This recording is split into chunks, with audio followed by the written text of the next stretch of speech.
അയ്യപ്പ സംഗമത്തെ അടിമുടി തള്ളുകയാണ് ബി.ജെ.പി. കേരളത്തിലെ അയ്യപ്പ വിശ്വാസികളുടെ രാഷ്ട്രീയ വിശ്വാസം നേടിയെടുക്കാൻ CPIM നടത്തുന്ന നീക്കമായാണ് അവർ ഇതിനെ കാണുന്നത്. ബി.ജെ.പി. കേരളത്തിൽ സ്വാധീനം തെളിയിച്ചത് 2 ശബരിമല പ്രക്ഷോഭങ്ങളിലൂടെയാണ്. അതിൽ ആദ്യത്തേത് നിലയ്ക്കൽ പ്രക്ഷോഭമായിരുന്നു. അന്ന് അതിന് നേതൃത്വം നൽകിയത് കുമ്മനം രാജശേഖരനാണ്. കേരളമെങ്ങും വിശ്വാസികളുടെ പന്തം കൊളുത്തിയുള്ള പ്രകടനങ്ങളും നിലയ്ക്കലിലേക്കുള്ള മാർച്ചും ഹർത്താലുകളും ഒക്കെയായി ബി.ജെ.പി. വളർന്നത് 1984 ആ സംഭവങ്ങളിലൂടെയാണ്. RSS ഇന്നാട്ടിലുണ്ടായിരുന്നുവെങ്കിലും ബി.ജെ.പിക്ക് സ്ഥിരം സമ്മതിദായകരെ ലഭിച്ചത് നിലയ്ക്കൽ പ്രക്ഷോഭത്തിന് ശേഷമാണ്.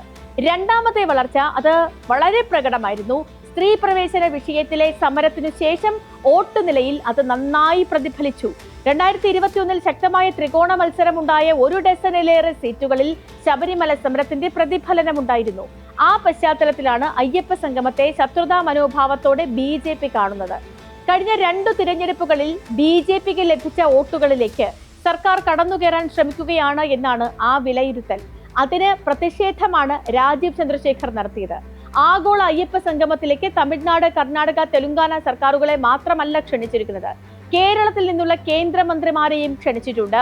അത് സുരേഷ് ഗോപിയും ജോർജ് കുര്യനുമാണ്.